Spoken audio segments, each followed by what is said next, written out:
versatile, tapas, Spanish, and now Indian. Oh, I was talking about olives. Hi, this is Chef Saransh Goila, and I'm here to cook from olives. Olives from Spain.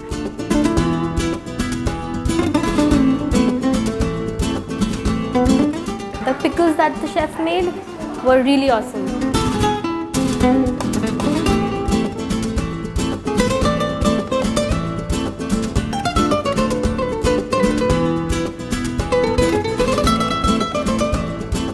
The thought was very well received that table olives are not just used as toppings but as a proper snack and a dish.